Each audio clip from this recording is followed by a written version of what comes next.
और आपा ने भी फायदे, दोनों साइड का फायदा है। ना कतरो ना काटो रे, मेरी हेयर स्टाइल ना बिगाड़ो, लेकिन आपा अपने स्वार्थ में काट गिरा है। माई मां गाल भी काटने लग रही है, लेकिन कतरने वाला यानी कतरने वाला कौन है? ऊन ने जो काटे नहीं भी ना आपा बोला कतरने वाला, ठीक है। भेड़ काटना कतरन होगी, कतरने वाला कतरन हो गई। ये लो, अब आपा सीखांगा कभी ऊन क्या काटनी है, के काटनी है। देखो ऊन बहुत ईजी है, बहुत ईजी है, सिर्फ आपको समझना है, कोई नोट्स बनाने की आवश्यकता नहीं है, सिर्फ आप सुन लो और आप इसका उत्तर सही करके आओगे। देखो कि विशेष परिस्थितियों चाहे कि वो साल में एक बार ही भेड़ ने आडी गिर के काटनी, भेड़ ने काटनी नहीं, ऊन काटनी है, यानी एक बार। अगर कोई ज्यादा ही है बढ़ जाए तो अलग बात है, सिर्फ कब काटना है? एक बार। कहां? कतरनी शेड एक अलग से बनाया होगा जब भेड़ ने आडी गिर के काटना, यानी भेड़ को साल में कितनी बार आप कतरनी करें, कितनी बार उसके बालों की कटिंग करनी है? एक बार। सर कब करनी है? तो हमेशा करनी है गर्मिया में। सर गर्मिया में क्यों? माने टेम तो मिले, सर्दी में था ना, सर्दी मिला को नहीं है कि भेड़ का नहीं भी सोच लियो। मार्च अप्रैल एक तो बात है कि भेड़ की ऊन गर्म हुए, आपा के काम लिया ऊन काट के आपा कंबल वगैरह बनाओगा। अब थे बताओ गर्मी बेचारी भेड़ है तो भेड़ भी दुखी हो रही है, इसीलिए हम इसे गर्मी में काट लेंगे तो ज्यादा सही रहेगा, भेड़ के लिए भी फायदेमंद है। और जब भी कटिंग कर रहा हो तो कटिंग के समय बहुत सारी थाने ध्यान देना पड़ेगा टाबरो, कटिंग बहुत जरूरी है। क्या भेड़ के कोई प्रकार की चोट नहीं लगनी चाहिए? बिल्कुल नहीं, अभी कमजोर है मतलब थोड़ी हड्डी गेरी ऊपर वेली टांग कट कट काटती हो।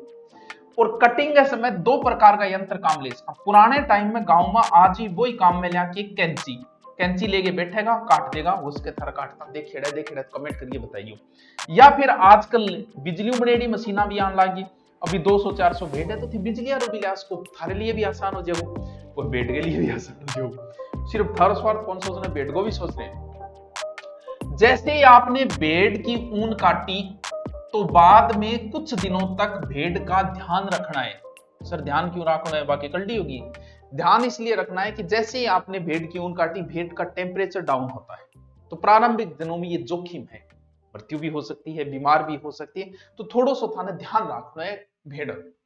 और काटना पहले के काम, कतरने से पूर्व के काम करना है। बहुत इजी टॉपिक है, स्पीड मार के एक कर देख लो। भेड़ को एक तो शारीरिक निरीक्षण करना है, कैसे ही है कि काट लियांगे बीमार भी तो को नहीं है, और भी चिंचड़ जू है नहीं तोड़ लेगी चिंचड़ जू, अरे नुआ भी दी, नुआओ तो थोड़ी देर में सूख जाएगी, कोई बात नहीं। कतरती टेम ध्यान रखना, मान लो कि आपने एक कैंची यूज कर रहे हो सकता है एक भेड़ रोगी हो और उसी कैंची से आपने दूसरी भेड़ काट दी, तो भाई समस्या हो गई है, तो रोग फैल जाएगा एक दूसरे में। या फिर एक भेड़ के आपके कट गई, वो टच हो गई कैंची, वो आप दूसरे में काम में ले रहे हो, तो ये भी खराब है, इसका भी आपको ध्यान रखना है। अब कतरने के बाद क्या करना है? कतरने के बाद बहुत छोटो सो टॉपिक है टाबरो, बहुत छोटो सो इट्टो सो, बोरिया में नमी बचान खातर भरोगा, प्लास्टिक सीड या सूखी जगह पे उसको रखोगे सुखान खातर। अगर काटते टाइम मान लो आ थोड़ी ध्यान रखनी है, अगर घाव हो जाए तो पोविडोन, बहुत छोटो टॉपिक है, बहुत मस्त सो टॉपिक हो, आयोडीन।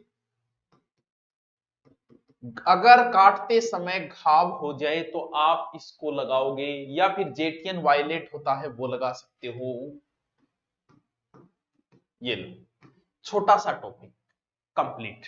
आज था मैं भेड़ काटनो सिखा दियो, अब मैंने बताइए भेड़ काटनो था ना, अवे छोटा सा टॉपिक था। Okay thank you.